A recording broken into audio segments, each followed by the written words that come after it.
Hi friends, welcome back to my YouTube channel. ഇന്ന് ഞാൻ ഇവിടെ പരിചയപ്പെടുത്താൻ പോകുന്നത് ഒരു മൊബൈൽ ആപ്ലിക്കേഷൻ ആണ്. ആപ്ലിക്കേഷൻ്റെ പേര് ഡിജി ലോക്കർ. നമ്മുടെ പല പ്രധാനപ്പെട്ട രേഖകളും ഓൺലൈൻ ആയി സേവ് ചെയ്തു വെക്കുന്നതിനാണ് ഈ ആപ്പ് ഉപയോഗിക്കുന്നത്. ഫോർ എക്സാമ്പിൾ, നമ്മൾ പുറത്തു പോകുമ്പോൾ ഡ്രൈവിംഗ് ലൈസൻസ് എടുക്കാൻ മറന്നാൽ എന്തു ചെയ്യും? പോലീസ് പിടിച്ചാൽ ഫൈൻ കൊടുക്കേണ്ടി വരും.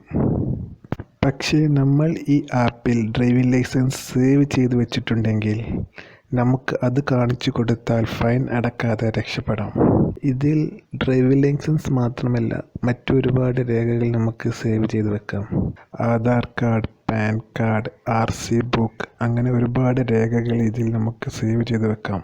ഈ ആപ്ലിക്കേഷൻ നമ്മുടെ കേന്ദ്ര ഗവൺമെൻറ് പുറത്തിറക്കിയ ആപ്പാണ്. ഈ ആപ്ലിക്കേഷൻ നിങ്ങൾക്ക് പ്ലേ സ്റ്റോറിൽ നിന്നും ഡൗൺലോഡ് ചെയ്യാം. ഇതിൻ്റെ ലിങ്ക് ഡിസ്ക്രിപ്ഷനിൽ ആഡ് ചെയ്തിട്ടുണ്ട്. ഇനി എങ്ങനെ ഈ ആപ്പ് ഉപയോഗിക്കാം എന്ന് നോക്കാം. ഞാൻ ഇവിടെ 2 രേഖകൾ ആഡ് ചെയ്ത് കാണിക്കാം. ഫസ്റ്റ്, പ്ലേ സ്റ്റോറിൽ നിന്നും ഈ ആപ്പ് ഡൗൺലോഡ് ചെയ്യുക. ഡിജി ലോക്കർ എന്ന് അടിച്ചു കൊടുത്താൽ മതി പ്ലേ സ്റ്റോറിൽ, അല്ലെങ്കിൽ ഡിസ്ക്രിപ്ഷനിലുള്ള ലിങ്ക് വഴി ഡൗൺലോഡ് ചെയ്യാം. എന്നിട്ട് ആപ്പ് ഓപ്പൺ ചെയ്യുക. ആപ്പ് ഓപ്പൺ ചെയ്താൽ ഇങ്ങനെയുള്ള ഒരു ഇൻ്റർഫേസ് ആയിരിക്കും വരിക. അതിൽ ആക്സസ് ഡിജി ലോക്കർ എന്ന് ക്ലിക്ക് ചെയ്യുക. പിന്നീട് വരുന്ന ബോക്സിൽ സൈൻ ഇൻ, ക്രിയേറ്റ് അക്കൗണ്ട് എന്നീ 2 ഓപ്ഷനുകൾ കാണാം. ആൾറെഡി അക്കൗണ്ട് ഉള്ളവർ സൈൻ ഇൻ ചെയ്യുക. പുതുതായി അക്കൗണ്ട് ക്രിയേറ്റ് ചെയ്യുമ്പോൾ ക്രിയേറ്റ് അക്കൗണ്ട് കൊടുക്കുക. ക്രിയേറ്റ് അക്കൗണ്ട് കൊടുത്താൽ ആധാർ നമ്പർ അടിച്ച് വെരിഫൈ ചെയ്ത് ആപ്ലിക്കേഷനിലേക്ക് കടക്കാം.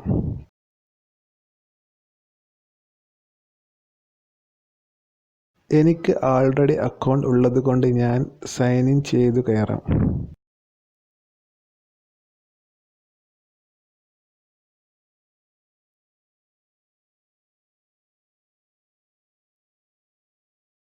പുതിയ അക്കൗണ്ട് ഉണ്ടാക്കി കയറുമ്പോൾ സെക്യൂരിറ്റി പിന്ന് ആയി നമ്മൾ കൊടുത്ത പിൻ നമ്പർ ഒരിക്കലും നമ്മൾ മറക്കരുത്. അത് പിന്നീട് നമുക്ക് സൈൻ ഇൻ ചെയ്ത് കയറാൻ വേണ്ടി ആവശ്യമായി വരും. ഒരു പാസ്വേഡ് രൂപത്തിലാണ് ആ പിന്ന് നമുക്ക് തരുന്നത്.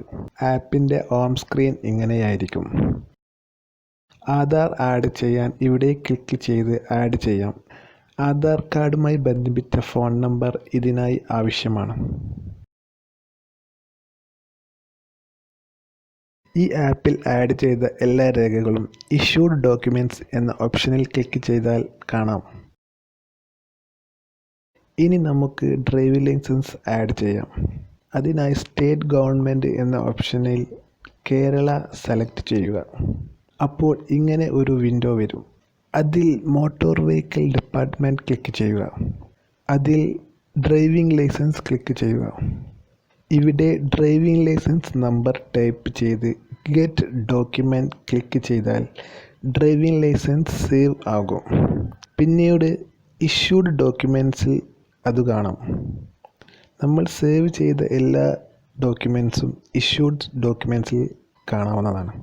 വലതുഭാഗത്ത് കാണുന്ന 3 ഡോട്ടിൽ ക്ലിക്ക് ചെയ്താൽ വരുന്ന വിൻഡോയിൽ സേവ് ചെയ്ത ഡോക്യുമെൻ്റ് കാണാനും ഷെയർ ചെയ്യാനും ഡൗൺലോഡ് ചെയ്യാനും ഉള്ള ഓപ്ഷൻ കാണാം.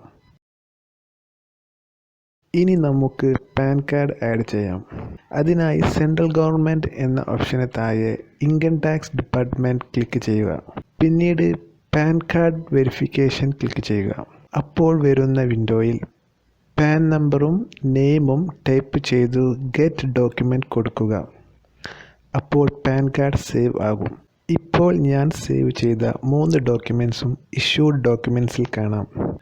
ഇതുമാത്രമല്ല, വേറെയും കുറേ ഡോക്യുമെൻറ്റ്സുകൾ നമുക്ക് ഇതിൽ സേവ് ചെയ്യാം. തീർച്ചയായും എല്ലാവരും ഒന്ന് ട്രൈ ചെയ്ത് നോക്കുക. വീഡിയോസ് ഇഷ്ടപ്പെട്ടാൽ സപ്പോർട്ട് ചെയ്യുക. പുതിയ ഒരു വീഡിയോയുമായി വീണ്ടും കാണാം. Thanks for watching. Good bye.